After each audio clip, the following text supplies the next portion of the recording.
Hey everyone, welcome to this week's episode of Women Serve 2. Today we have Rachel Oswalt with us. She is a military mental health advocate, host of the podcast Your Story Doesn't End Here, and a champion for change in her local community, focusing on veteran reintegration initiatives that directly impact mental health. After experiencing her own struggles with mental health during her service, losing 4 friends to suicide, and continuing to see fellow service members struggle with their own mental health, she decided to take a stand for positive change. So today we are going to be talking a lot about mental health, about her podcast, how she's advocating. So Rachel, thank you so much for being on the show. Yes, thank you so much for having me. I'm really excited for this. One of the things that I like all the women to do is just kind of talk about their military journey, their military story, and just essentially what brought you here today. Yeah, so I really wanted to focus this conversation on finding my voice, which was a really huge part of my journey in the military. I like to think, as I look back on my military experience, that was a huge catalyst in my life.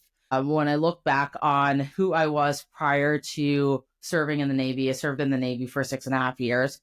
And then I look at the person that I became throughout my time in the Navy. It's really night and day. And there's some positives there and there's some negatives there. But to give you, I guess, the short synopsis of it, I initially joined the Navy 2012, was in a really bad relationship at that time. Ended up dropping out of the delayed entry program. They were trying to send me off as a hull technician, which I later learned is like the plumber of the Navy. So I'm not super upset that they didn't send me in that position because no, thank you. But it was 2014 that same recruiter reached back out to me after initially telling me, like, you can never join the Navy again. It's a lie. There's a waiver for everything, obviously. Then 2014, they're like, hey, listen, we really need people. We're letting people that previously dropped out of the depth program come back in. But you just have this like really, really short chance to make this decision and let us know what you want to do. And so I'd actually just left that really bad relationship. I was like, sure, I'll go for it this time. Was in a better position to be able to actually enter the military as an E2 instead of an E1. I paid off some of the money I owed the university I went to, and so I could actually get my transcripts. And so I'm like, you know what, like I need something different with my life. And at that time, I was actually debating between either moving to South Carolina to go live with one of my friends who actually did not live in South Carolina much longer than that. So I'm glad I didn't do that versus going to the Navy. And either way, I was planning on getting out of that situation. And so decided to go Navy, but I wanted to go into a spec ops field. So I was between air rescue swimmer or diver. And so for about a year, I was doing PSTs. I don't remember what that stands for, physical standard test or something. And I was in the state of Iowa. That's where I grew up. I was the only female in the entire state of Iowa that was going for any kind of spec ops program at that time. It was all a bunch of dudes that obviously wanted to be SEALs. Most of them that showed up were not like cut out to be SEALs at all, but like our training instructor, the guy that we called him our mentor, he was a retired SEAL, really awesome guy.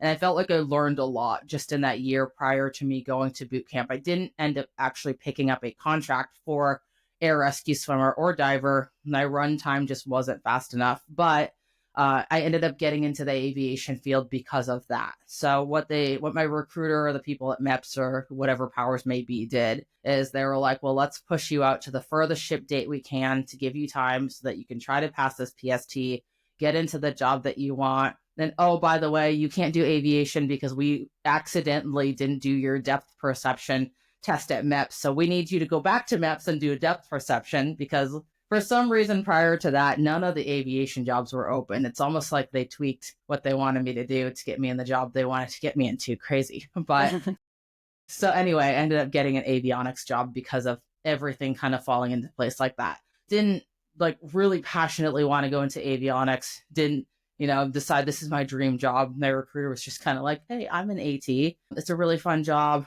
Try it out, see if you like it. And if you don't love it, you can change your job in 2 years, which is also a lie. It's not that easy, but it is what it is. So I went to boot camp in 2015. It was March 10th, 2015, Great Lakes, Illinois.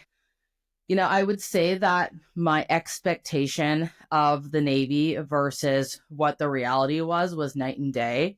I really expected it to be a lot tougher. And so what I didn't know going into the Navy in 2015 is that just probably, I don't know, maybe a decade prior, there was a huge shift in the military when it came to women, sexual assault, and all these things. And so there were still leaders in the military who did not quite know how to handle women being in the military. And so my boot camp experience was a lot of what felt like leadership walking on eggshells, because they didn't want to say the wrong thing to a woman, or, they didn't want to treat a woman the wrong way. And I really felt like a lot of my boot camp and my A school experience was almost training on these things like sexual assault, but training it in a way where like, all right, like we don't want to get people in trouble, or like you don't want to be like that guy that's reporting, or like, you don't want to be that girl who is going and reporting someone and, making yourself look bad. And so I don't know if that's necessarily what the instructors and what people were trying to put out, but that's the vibe that I got out of it throughout those very, very early parts of my career. And I think it really impacted the entire student culture of boot camp and then also A school, because you would see women that would come forward and they would report sexual assault, and even other women, I mean, myself included at times, to be completely honest, were like, I can't believe like that she would say that, and like really saying horrible things about other women that went through horrific things and just needed support. But the way that culture was created was that we don't talk about these things, and you don't want to be that person. And so if something happens, you don't speak up. And so, as I progressed in my Navy career, I kind of started to see this pattern of the way that there was almost this different culture of men and women. And I felt like it's still very much a male dominated field, and it operates like a male dominated field. And I don't want to be that person that's, bringing up the gender biases or like making this all about men versus women. But when I was at my very first command and I'm in this work center where, the door's locked, there's no windows in there. It was a secret work center. So our cell phones were supposed to be outside the door. When I'm watching sexual harassment taking place in my workplace, I'm watching people touching others inappropriately. I was touched inappropriately, experiencing things myself that were sexual assault, and coming back and like talking about that in the workplace and not realizing what really happened to me, and being met with like this very like nonchalant, like victim blaming behavior. Like this was kind of my experience as I was going throughout my very early stages of my time in the Navy. And so when I got to my second command, because I kind of progressed through commands really quickly, I started at a shore-based command, which was not normal for my rate. I think I was one of two people that went shore duty first instead of sea duty. But I was at my shore command for I think like a year and a half. And then I got picked up by my sea command, which was EP3s. So I didn't actually end up going on a boat, thankfully. But that command was great when I first got there, went downhill over the time that I spent there. And it was at that point in the Navy, as I continued to just see bad leadership who would take sides of people that, just were saying horrible things about people, treating other people in horrible ways, and not allowing people to speak up and have a voice at all. That was what really solidified me not wanting to stay in the Navy. And like I said, I did 6.5 years. I was initially supposed to do 4. I ended up extending because the Navy came out with a rule around probably towards the end of my 4 years where they were like, you either extend your PRD, your projected rotation date, to your end of active obligated service date, EAOS, or vice versa. And so you're either going to get out at your 4-year mark, or you extend so that you fill your full sea duty billet. And because of the way that my career kind of worked out, I had this like weird extra amount of time. And so that's why I ended up doing the 6.5. But I would say that it was several different detachments to places like Bahrain and Japan, where I saw just this really, really nasty culture that, looking back, was fueled by other people's trauma, military mental health struggles, people just not knowing what they didn't know, people coming from diverse backgrounds where they just didn't learn how to be leaders, and the military wasn't really teaching them how to be a leader. And I think you take all those things and you combine them into this like melting pot of trauma, and everyone's kind of trauma bonding with each other, right? And then you add alcohol into the mix, and then you add long work days into the mix, and there's so many things together that just create this horrific environment that I really think is what's fueling the suicide crisis in our military and the mental health crisis in our military and all these things that like leaders in the Pentagon and higher up leaders in the military are racking their brains trying to solve constantly. And there's two different ways. Well, there's a few different ways that, service members can go about handling this. But what I was able to do is I was able to take those experiences and use that to slowly start to find my voice, to stand up for others, and then start to stand up for myself. And I wouldn't say that it was like one day I was like this super shy person that wasn't speaking. And then the next day, all of a sudden, I'm this like powerful female in the military that's like speaking up for everyone. But that was like that spot, that catalyst in my journey where I was able to shift, where I was really angry at first, honestly. I mean, when I even started my podcast platform, I was just very, very angry. And I wanted people to know how bad the military mental health system was because of my experiences with it from a systemic standpoint, from a leadership standpoint, from a culture standpoint, really everything combined. And I'm like, the civilian side, they're looking at the military and thinking that this is the greatest organization in the world. The healthcare is incredible. You get top-notch everything. And I'm like, that's just not what everyone's experience is. Some people have great experiences, but I've watched the military break people down to absolutely nothing, to the point where they take their lives. And I'm like, that's not okay. But until we can have this raw conversation about what's actually going on, we're going to continue to have this sugar-coated mentality that the military is this wonderful place and that no one goes through anything, which is just, to me, is just a crazy way of thinking because of what it is. And so that's kind of like the overview of everything. If you want to dig into anything specifically, let me know. I am happy to do so. You bring up like so many good points because I'm a mental health advocate myself because I was intel. So with having a top secret clearance, like you couldn't go to mental health. They would say that your security clearance wouldn't be taken away, but I have known people who are like, no, I'm not okay. I just need to talk to someone. And they lost their security clearance. And then once you lose the security clearance, you don't have a job in the military. And then they kick you out.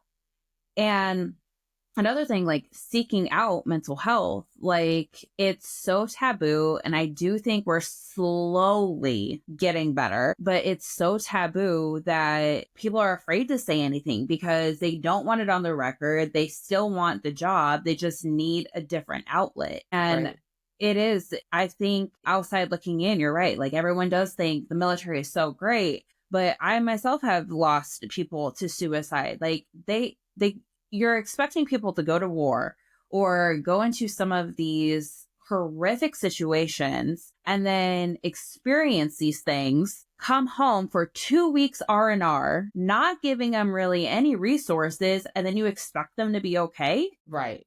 Like, and it's not even like it, because I think a lot of people they look at the military with this like lens where it's, okay, well, the combat people, what do we do for the combat people to help them? But I think it's so important to have this conversation that there are so many different sectors of the military and everyone can experience trauma in their own way. And this is where a lot of veterans, when they get out of the military, feel like my PTSD isn't PTSD enough. My service wasn't good enough. I'm not veteran enough. Because even in the veteran community, there are people that will shame each other. I see it on the veteran Facebook pages all the time. And be like, oh, if you didn't go lose a limb overseas, then you don't deserve any kind of help at all.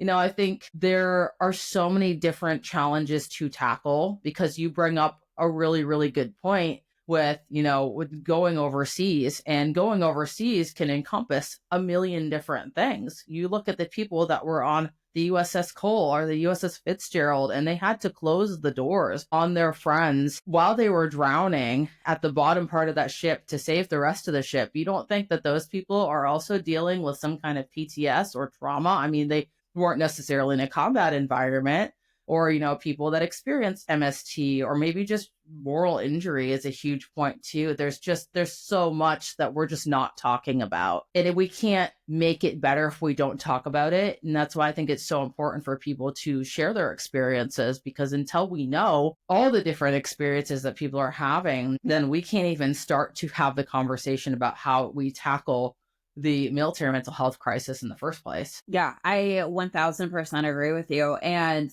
I think transparency is so needed. And we need advocates like yourself who are going to speak up and be like, no, we need to change the narrative. And I know a lot of people, especially when it comes to mental health, just the negative connotation around it. And I've heard comments, it's like, if you're depressed, I get depressed too. Get the fuck over it. And it's like, yeah, depressed and depression, two completely different things. And, you know, dealing with PTSD, everyone has different reactions to it. I know my husband, when he was deployed to Afghanistan, he saw some shit and how he handled it versus how the person right next to him handled it was like night and day. And so you don't know what certain situations and how that's going to affect someone. And we need to continue to open those doors that it is okay to talk about. It is okay to advocate. It is okay to seek help. So like you were talking about finding your voice. What was kind of like your aha moment? Like, okay, I'm done dealing with this shit on the back end. Like what? I'm going to be that person to start advocating. Yeah, so I think there's two specific times in my military career that come to mind that were like huge catalysts for me. And the first was when I decided I no longer wanted to be a part of the organization that is the United States Navy. And so this was after my first detachment. Well, technically my second, but my first like lengthier detachment, which at the squadron I was in, they were like 3 to 4 months. So they weren't like 11 months that we were out overseas. But my first detachment was like a little short blip in Japan. And so when I went out to Bahrain for, I think it was 4 months that very first time that I went out there, that's when I experienced, I don't want to say fully poor leadership, but I didn't get the support that I needed. And I'll give you a couple examples here. So when we would go out to go do maintenance on the airplane that we were working on every day or do a pre-flight or whatever, the area that we lived in was different than the area where the plane was at. And so we would all have to hop in a van or 2 vans and we would all go over to the area where the planes were. And so there was one individual in particular who would just make these like really crass comments about this female. I think she was National Guard, Air Force or something, who was standing the gate watch there. And every time we would come up, he would make these crass comments. And I addressed it with him because the Navy teaches you, start at the lowest level, work your way up the chain of command. And I'm like, hey, like it makes me really uncomfortable when you talk about her like this. And then it wasn't just her, like there were several conversations where he would just make like really rude remarks. I remember like me specifically, I chopped my hair really, really short that year because I just wanted something different. And I was going to the desert and I just didn't give a shit what people thought about my hair around a group of people that I barely even knew. But he would go out of his way to say things to me like, well, women look better with longer hair and your hair should be longer. Like just these unnecessary comments, right? And so I brought it up to him, nothing happened. I brought it up to the next level, nothing happened. And I continually got met with the response of, that's just how he is. And it's not a big deal. You don't need to make a big deal about it. And so that was kind of my first eye opener into like, I really don't want to be a part of this organization where I can't even be supported when I'm doing all the right things. Like you guys told me that I need to appropriately follow the chain of command, address issues like an adult. I did that appropriately. And here we are, and I'm being told that I need to calm down because it's not a big deal. And so I think it was after that one that I went back and I was like, can I just cancel my extension for 2.5 years? I just want to get out. And the Navy told me no. They're like, well, you can extend for longer if you want, but like, we can't cancel what you did. And I'm like, okay, whatever. It is what it is. I'll do my extra 2.5 years. Well, my next detachment, I went to Japan. And they had sent me out there with an individual who I didn't really know him that well. I didn't have the greatest opinion of him when I went out there, but I did know him well enough to be like, I can't stand this individual. And so I went out with a very open mind. And they sent me out there. They were supposed to send me to Greece, which made the most money for per diem, but they sent me to Japan instead. And so I was already a little bit salty about that, but I'm like, it is what it is. It's the military. Like, you don't always get what you want. I'll try to make the most of it because Japan makes more money than Bahrain. So at least I'm not going to Bahrain. And so, I'm out there with this individual and they sent me with him because he was very new in the collateral duty inspector position. And I was the worker and I was the most quote unquote experienced worker. And I did not want to get my collateral duty inspector certification, whatever you call it. I just wasn't comfortable with it. And I felt like when people started to get more qualifications in my squadron, that they would just use and abuse them. I mean, they would keep them at work for extra long hours. They would make them work extra days. And I'm like, if I don't need to be in this position and I already know that I want to get out, then someone else can step up and take this position where it will actually benefit them and benefit their ranking in their career versus me where I don't need to, because I was an E4 at the time. And so anyway, it was in this Japan deployment that I would say that I was the most disappointed in my leadership in the Navy. And the groups that we would go on detachments with were very small groups of people. But there's a few specific instances where I was trying to just do my job and be able to, at least do my minimum to get through the day. And I kept getting met with resistance over and over and over. And I was already very isolated, because the one thing I didn't mention in the beginning is when I was in A school, I got an alcohol-related incident. And so if I had another alcohol-related incident, I would get kicked out of the Navy. Everyone in Japan was drinking in their off time. So I just didn't really have anyone to hang out with. I was just kind of spending most of my time in my room alone. And then when I was at work, what felt to me like a very hostile work environment, because me and this individual, we just didn't click very well. I mean, he would, stay in the shop while I would go out to the plane, and I would need him for something and he didn't know what he was doing. And I would try to bring ideas and suggestions, because I'm like, well, you guys sent me out here because you said that I was more experienced. And so I'm trying to bring perspective and ideas to the table. And I just kept getting met with this intense resistance. And so it all kind of boiled down to one day when I just lost my shit and the maintenance control office. And it just so happened to be when our OIC was in there, head guy on the deployment or on the detachment. I think the chief was in there, all these higher ups are in there. And he had just said something to me in a way where he was making fun of, he was, when people will be when they're talking back at someone, he talked to me like that. And I just snapped. And I'm not the kind of person that normally gets triggered like that. But I would say, if I look back at myself during that detachment, I was in a very, very, very low place. And I can recognize now when I start to dip into a state of really bad depression, it's when I'm sleeping in a lot. I just don't care as much. And that's how I was the entire detachment. And so it was that detachment that I talk about this a lot on my podcast and a lot of other podcasts I've been on, but there was a point when we were out at the plane and I had actually wrapped the chains from the plane around my neck and I was leaning into it. And I have a picture of myself on my phone to this day that I took in that moment. And my face was purple. And there were people standing a few feet away from me. And someone came over and I don't remember what he said. He was our LPO on that detachment, but he laughed and made a joke about something and he walked away. And I remember thinking in that moment, I could take my life right now and 10 people are standing a few feet away from me, and no one would do anything until it was probably too late. Back to the conversation where I blew up on this individual in our maintenance control office. We had a conversation between him and I and our LPO, and I was trying to, again, do all the right things, listen, I talked shit about you in this instance. I shouldn't have done so. My bad. But this is what I'm trying to do to work cohesively with you. And I don't appreciate when you do this. And our LPO even was I'm seeing you do these things to him. And he's I just don't see it. Just don't see it. Just didn't want to take any responsibility. And I'm fuck this. I'm just I am just going to do the bare minimum the rest of this detachment. And, honestly, I know I'm going to get out anyway. So I don't have a career hanging over my head. And I think that's what prevents a lot of people in the military from standing up for themselves, is that they know if you say the wrong thing to the wrong person, and I did experience this, by the way, if you say the wrong thing or you do the wrong action and it pisses the wrong person off, they will do everything in their power to make sure that you don't get what you want. So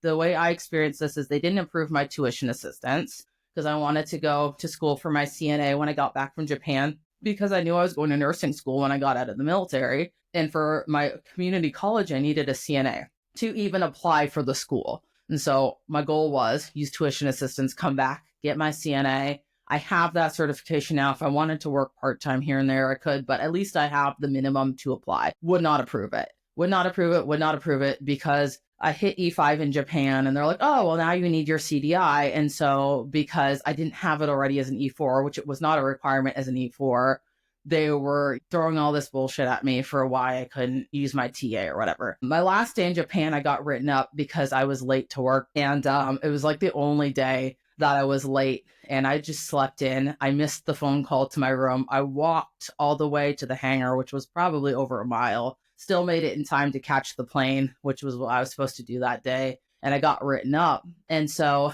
I'm looking back at all these experiences at my time in Japan, and I'm like, these people just, this is how I felt at that time. I just felt like these people didn't give a shit. Because I'm like, here I am at the lowest point of probably my entire life, my entire career, at least in that moment. And instead of trying to help me, all these people are like doing everything they can to bring me down. And so that was where I was like, I don't give a shit about this organization. It is what it is. I'm just going to start planning the next stage of my life. And it was really honestly empowering as much as it was like super depressing. I took 30 days of leave when I came back from that debt specifically just to like help get myself together. And then that's kind of when I went into like the frustrations with the military mental health medical side of the system. But when I went back to work, I found myself more apt to be able to stand up for that one who they were just trying to use as a peon to like take out the trash and, you know, sign in tools and do stuff when like they were trying to learn, or like if there was something that I legitimately wasn't comfortable doing. And there were times that people tried to make me do things maintenance wise that I did not feel comfortable doing because safety was compromised. I would just straight up say no. And that's not something that I would have done before because I was afraid of my career being on the line. But when I hit this point where I'm like, listen, I know for a fact that I no longer want to do this anymore, because this is not good for my mental health. And I don't know if I'll make it through if I try to do 20 years or even another couple of years with this organization. That was the most empowering and freeing part for me. And so, you know, obviously things led up to the point where I decided to actually start a podcast, but that was like probably the biggest catalyst was my time in Japan. When you got back, did you try to seek like any mental health? I did. Did that kind of push you into like being more of an advocate too? Like, what was your experience with that? Yeah, so that was not the first time that I went to mental health on base. The first time that I went to mental health was around the time that I first got to my duty station. And there's two different reasons why I went to mental health. The very first time I went, when I first got there, 15, was because I had really bad anxiety. And I had a not great experience then, but I was able to get what I wanted out of the situation, which was I needed medication to help me manage my physical symptoms of anxiety. And so when I went back to mental health after coming back from Japan, and I was like, listen, my depression is getting worse. I wasn't in therapy or anything, but I was like, I don't know what to do. So I tried going back to mental health and saying like, listen, my depression's getting worse. I'd like to try to start therapy, but I don't want to see the same therapist that you guys tried to put me with before because they're all a bunch of social workers. I didn't try every single one of them, but the one that they sent me to, she was nice, but it just wasn't what I needed. What I was really looking for in a therapist was someone who's going to help me like break down the shit that I'm dealing with and help me understand like, why am I operating this way? Let's work through this. I wanted someone who was going to help me work through all that. And I felt like all I was getting was just pamphlets thrown at me. And part of the reason probably is because they diagnosed me with an adjustment disorder, which is like the lowest level diagnosis. And they give it to like everyone. And I hear it's because they just don't want to deal with all the paperwork and the follow-ups and the stuff that comes with an actual helpful diagnosis. But they diagnosed me with an adjustment disorder. And so naturally, my therapy with an adjustment disorder, they're just going to be like, oh, you just need help adjusting.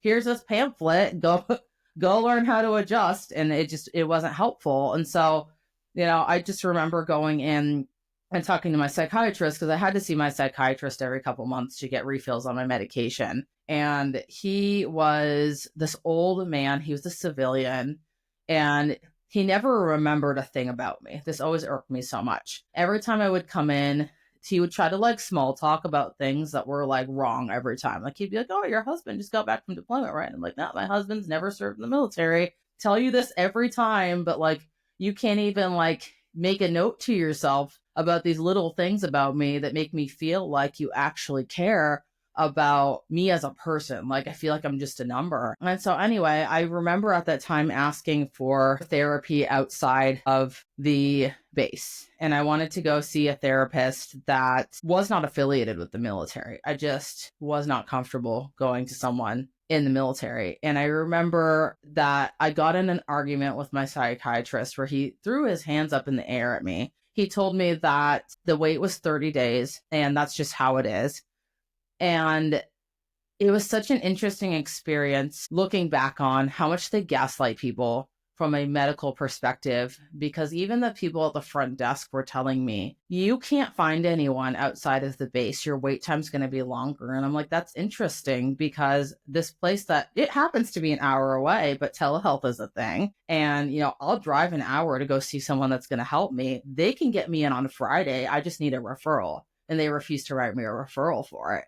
And so I don't remember exact timelines of everything, because my mental health journey is a little wonky, because when I came back from my third detachment, that's when I lost a coworker to suicide and I went limited duty. And so that was obviously a whole other slew of mental health things. Remember the exact timeline of everything, but I do remember that point where my psychiatrist threw his hands up at me and basically told me that I had to wait to go see someone that I said I don't want to see, because that's just how it is. And I was coming to them with tangible solutions and saying like, hey, I have someone outside of this base that accepts TRICARE. They can see me on Friday. All I need from you is the blessing from mental health, a referral. And I kept getting met with this excuse of, sorry, you just have to wait. They're not going to see you without you also having to wait. And then I remember a TRICARE representative one time, because I went to like a town hall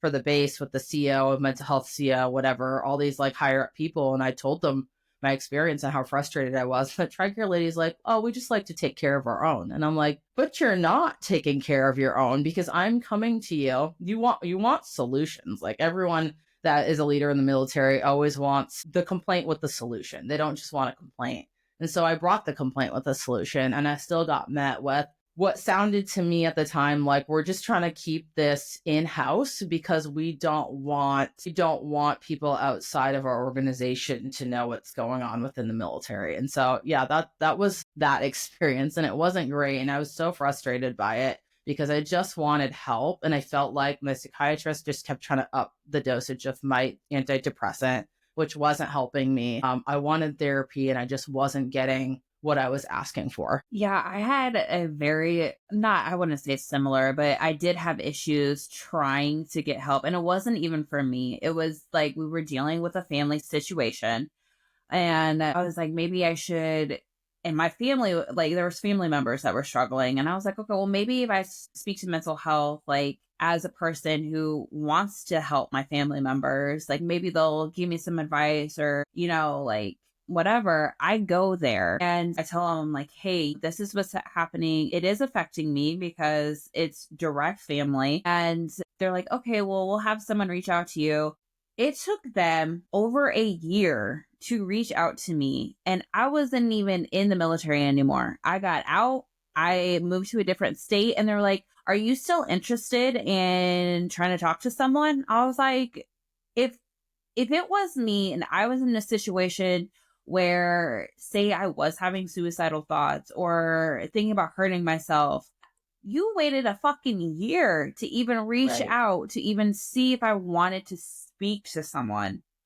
And that's when I was like, for me, that's when it was like, this is mess. Like, the whole mental health, especially with the military, it needs to be revamped. I mean, you see those articles too, that people are going to the VA and like setting themselves on fire or doing something so extreme because all they want is help and they're not getting it. Right. Yeah. Yeah. It's so frustrating. And I don't think that it should have to be the most extreme thing. And I think that's where that stigma really comes into play, is that there are people that know if I walk into mental health and I tell them I'm suicidal, I'll get help. However, the response to that is going to be a response to someone who is going to take their life via suicide. And so, like, for me specifically, I didn't want that response. I just wanted help so that I could figure out my life, essentially. There's all these changes that happen in the military, and they're just not set up to be able to help people cope with these changes. So call it adjustment disorder, call it whatever you want to call it. The VA ended up diagnosing me with PTSD when I got out, and I had my little 15-minute C&P exam. But, we never even got to that conversation with mental health because no one asked, no one actually dug to get there. And so, how many people are falling through the cracks or taking their lives because the military mental health system just wants to focus on the check in the box and making sure you're mission ready. And to them, mission ready is making sure that on paper, we look like a mission ready military that doesn't have mental health issues, because, that would just be terrible if we had to help people cope with all these challenges and changes in their life. And, I just think we're looking at it, we being military leadership, from the wrong perspective. Because we shouldn't be waiting till people are in crisis mode before we go and help them, because that's where we are losing people to suicide. For some people, it's just too late once they hit that crisis mode. Yeah, now that you mention it, when I did my VA claim, they diagnosed me with PTSD, but they never followed up to see if I actually did want to talk to someone. And I feel right there, that should be an easy fix. Here's some resources if you want to speak out. And I think with even just kind of what you were saying, you just wanted to talk to someone, I feel the mentality is all or nothing, right? Are you going to commit suicide? We are not. Okay, well, we're going to put you on the back burner. And then it's when it starts festering, because then you're okay, well, does anyone care? And Right. Then you get into your thoughts, and, like I said, PTSD or depression or trauma, it affects everyone so differently. And you'll have high days, low days. And sometimes if you're not seeing those signs, even as a friend or a family, I feel right there should be something that we should teach and coach at the lower level with supervisors and troops, even just the E1s to E3s. Hey, if you see something, reach out, because sometimes it's just people just want to talk. They don't need a solution. And I think a lot of people want to come with solutions and help, but it's no, just be there. Sometimes that's all you need, is just someone to just word vomit, and all you're doing is just listening. Yeah. One of the things I brought up at that town hall that I spoke up at, that had the CO and mental health CO and all these people in it, is I was there's these two focuses. There's the focus of the people that are immediately suicidal, and then there's the people that are kind of put on the back burner. But what about those people in between that I'm not going to take my life today, but I don't know how I'm going to feel in 30 days. And that's kind of always been my biggest push, is there's so many people in that in-between state where, I will get through day to day the best that I can, but I don't know what 30 days from today is going to look like, because that emotion and trauma and whatever else I'm dealing with is stacking on and stacking on and stacking on. And I remember speaking to a local funeral director in my area and just asking about some statistics on suicide from the base that I live by, and just kind of having a conversation around suicide methodology. And he was a lot of times it's a guy or a girl, they come back from a deployment or a detachment, and their boyfriend or girlfriend breaks up with them. And does it sound trivial to a lot of people? Probably. But you have to think that a breakup alone is not going to make most human beings go take their life. It's everything that builds up to that point, and the breakup is the tipping point. And it's probably because that person was their only support that they felt like they had. And so why are we allowing people to go so long to the point where they even hit that tipping point? Because once someone's in that tipping point and they want to go take their life, they're going to go do everything possible to stop that pain that they're experiencing in their head. And so, we're just not having these conversations about how do we prevent this. And people, you're right, they're not equipped at the end of the day. And I think I found a lot of healing after I got past the rage part post my military service, when I realized that a lot of these people that treated me poorly or were bad leaders to me, they just didn't learn themselves. And they probably two were also dealing with trauma themselves. And all they were doing was just trying to survive through their military career. We see it a lot with like female leaders in the military who are horrible to other females because they just learned from the last person who just had to survive their way through the military because it's the career that either they loved or it paid the bills or it took care of their family. And sometimes people just do what they have to do to get through day to day. And a lot of times that can end up hurting someone else. There's times in my career or in my life when I hurt other people unintentionally, but I was just going through something in my life and I just couldn't see it at the time. And so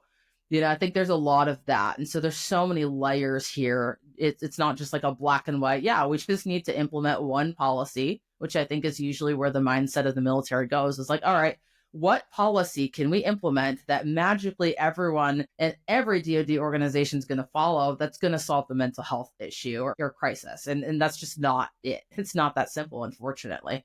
In my opinion, I think they need to put more effort into being more proactive instead of reactive. And so like 2 weeks R&R after you're in a war zone, like, come on, that's not enough time. And half the time they're not even talking to anyone. They're just doing a retreat and how to adjust back into society, not talking about like mental health isn't really a hot topic, or like even transitioning from military to civilian. A lot of veterans feel lost and, that transition is actually really hard. And there isn't anything for, that transition too. You have TAPS, which is like, here, build a resume. Good luck. Yeah.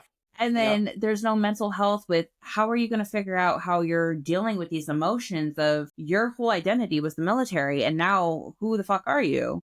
Right. And I think that's where, it's hard on a lot of veterans too. And especially when they get out and then they have this PTSD. And then, like you said, it builds up eventually. And you're right, like that tipping point could be a relationship that went bad and that was their only support. Yeah. Like, what would you implement or wish people would start implementing or doing? So you bring up a really good point about prevention. I think that a huge focus should be prevention. And I think you mentioned this earlier. There are some positive changes that are happening in the military. I'll give credit where credit is due. There are places where you can see that the military is trying. I learned the other day, and I don't know how true this is. I saw it on a Facebook page that I think they're offering some kind of mental health support and boot camp. I don't know a whole lot about that, so I'm not the subject matter expert to say yes or no, things are happening there. But I think that equipping service members with the tools to help them cope. And coping looks different for everyone, but then also equipping service members to be better leaders. I think if there's an emphasis on personal development in the military that just taught people how to be better leaders, I think that would be a huge, huge catalyst. And I've heard two sides of the spectrum. There's people that are like, oh, there's great leadership training in the military. But then I've also heard people that are like, oh, well, the leadership training doesn't start until you're like an E8. No, oh, by the way, it's also just a PowerPoint. And I'm like, in my head, I'm like, man, there's all these like wonderful leadership trainers across the US. There are wonderful people that I've met that are teaching things that could really be instrumental in changing the culture of the military. And we're just not looking at that as an option. And yeah, it would probably be expensive. And yes, you're going to have people who aren't going to listen because they just don't care. But some of the best leaders that I had in the military were people who took the time to invest into themselves as a person and genuinely wanted to listen and care about other people. I think that the military has still such an old school method of this hierarchy of leadership. Navy, I'll speak to specifically because that's what I served in.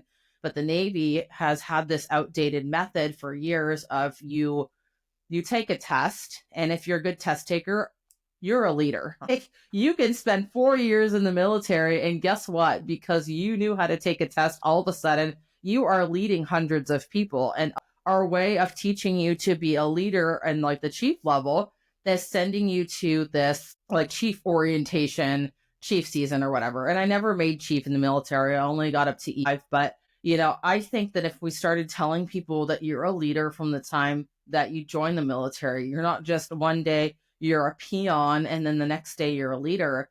I think that, implementing these small things as options for people to teach them preventative mental health crisis measures, teaching people or encouraging people to take care of their bodies, to have a hobby, to do these things that get them out of this identity crisis of the military. And I get it. There's always going to be this need for the military to be the military, right? Like the mission comes first. And so I understand that it's not as simple as saying, yes, let's just give everyone everything that they need for their mental health, and everyone's going to be happy, and we're not going to have killers anymore, and whatever have you. I get it.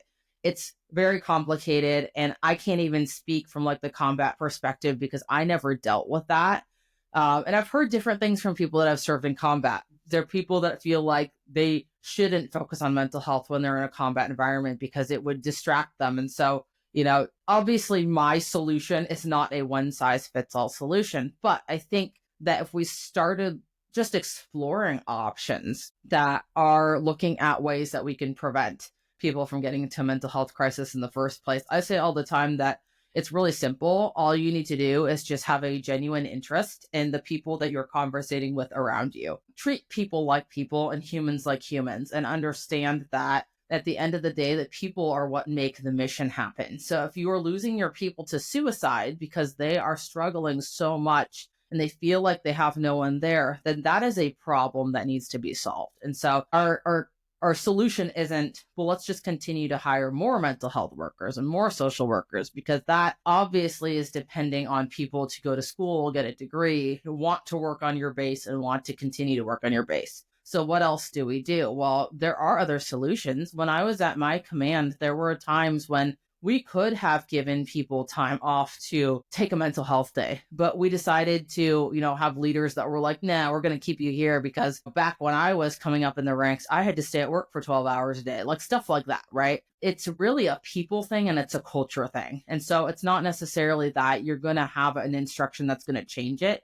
You have to figure out a way to change the culture. And so it's not really like a one size fits all solution. It's a really hard question to answer, but it's figuring out in what ways can we look at today's military and change the culture, even if it's small shifts at a time, so that people understand that these are still humans that are working in this militaristic environment. And we have to remember that at the core at the end of every single day. I love that you brought up investing more in leadership, because you're right. Air Force is the same way. You're in your career field for 4 years. You take a test, you do well at a test, and then all of a sudden you're a leader. And I always told people, and I still, even to this day, I'm like, just because you have the rank doesn't make you a leader. And my personal experience, I never had good personal development and leadership in military training. It was always, how do you write a bullet for packages? And just a dumb shit like that. And one thing that I did, I'm a huge self-development person. So those are the books that I will typically listen to,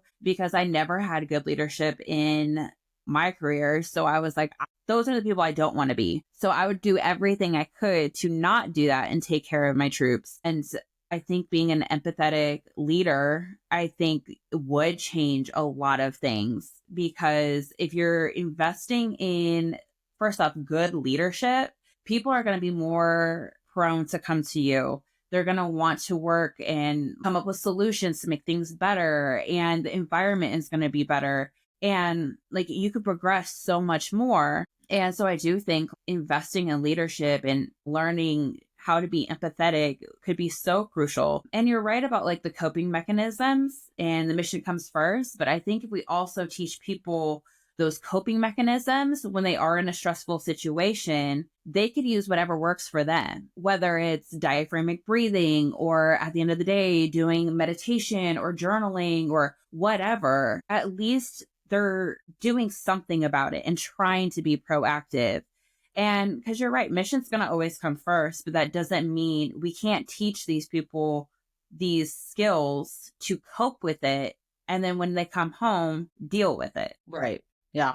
Yeah. And then I think that it adds to a lot of the other problems. It adds to the solution, I should say, for a lot of the other problems that the military is trying to face, like veterans' mental health. If we set up are active duty for better coping skills with their own mental health, then and it increases their chances of being successful as a veteran because they have actually learned skills that they know they can take on to the next career. But then also from a retention perspective, there are so many people, myself included, that probably would have done longer in our contracts than we actually did. Because one of my things was, I didn't want to move around a lot and subject my husband to moving around all over the place. But I knew that had I stayed in the military past my limited duty year that I did, I would have stayed put where I was at because they probably would have sent me back to my last command, which is like sundowning next year. They're getting rid of the command. So then I probably would have been on, year 10 of the military, staying in the same place. And then I would have gone, shore duty probably after that. And so I could have extended my time in the military, but I chose to get out because my mental health was more important. I cannot tell you how many conversations I have had with people who considered staying in at one point in their career and then decided, you know what, it's not worth it because my mental health is more important than this career and these terrible leaders in the military. And so, we're all racking our brains about retention and how do we keep people in and how do we get people into the military? But I'm like, if you would just treat people better. Now, one thing that I've said a couple different times on some other podcasts is that when I joined the military in 2015, one of the things that they told us is that we are actively trying to make the military more like corporate America. We're starting with the easier branches, the Air Force, the Navy, and then we're moving into the Army and then the Marine Corps. And we've seen these changes kind of gradually happen over the years. And what's interesting to me is if you look at a lot of places in corporate America, a lot of them are implementing things to help make the workplace better when it comes to mental health. You see people giving free Headspace subscriptions to their employees. You can take a mental health day if you need to. You can take an afternoon walk if you need to. They're giving options to have like a treadmill at the desk if you work a desk job, and there's plenty of desk jobs in the military. They are allowing these things that really aren't impacting their work day much, or they're not impacting the quality of product. In fact, I would imagine that they're getting a better quality product because they are allowing people the opportunity to be a little bit more human in the middle of their workday. And I don't know statistics or how it's working out for these companies, but a lot of these companies, a lot of the employees are like, I love working for this company because they allow me more autonomy to take care of me. And so I get it. Again, that's not like a blanket across the board thing. You're always going to have people that hate even corporate America because every job's different. But if we're trying to make the military more like corporate America, let's look at what corporate America is doing and let's see how we can implement that in the military, what we can take, what we can leave, what's going to make a better environment for the people that are joining the military, and what just doesn't make sense for a military environment. And I don't know that conversation is really happening. Yeah, I don't think so either. And you're right, as far as like retention, if you invest in your people, they're going to be more willing to work for you. Yeah. Yeah. And I know it's not so easy to say, like, just invest in your people. Obviously, there's obstacles that go with that. But, starting with just investing in leadership and investing in your people and taking care of your people. Even in my graduate programs for school, like I actually had to read this book called Emotional Intelligence 2.0 for both my graduate programs. And it provides self-reflection on like yourself as well as how to deal with other people in social settings. And I think everyone needs to consider this personal development because you could just be easily changing lives if someone was willing to come to you because they know you care. Yeah. And I remember reading a book one time, I think it was a John C. Maxwell book, and just in the first chapter of it alone, thinking to myself, man, if someone in the military that was my leader would have just picked up this book and implemented chapter 1, that would have made a difference in the work environment. And so, yeah, when you say personal development in the workplace, absolutely. And not everyone wants to get into personal development. I've talked to a few people who are like, yeah, I don't need that. I'm good. You're going to have those people, especially in the military. But changing a culture takes time, but you have to start somewhere. We have to start by having these conversations. So tell us a little bit about your podcast. Yeah. So Your Story Doesn't End Here was established November 2021. I got out of the military September 2021. And so it was, like I said, it was a rage thing at first when I started it. I was so mad about the military mental health culture, everything combined, that I was like, someone needs to share these stories. And I'll tell you that the reason that I knew that there were stories to share is because 19, when I got back from Japan, I started a petition to the Master Chief Petty Officer of the Navy, and it's still out there. It's on change.org, currently addressed to the current MCPON, because it's a different one now. And I said, something needs to change. I said, here's my experience. This is what happened to me. But all these other people were signing and sending me messages and emails, officers enlisted. They're like, this is what I went through.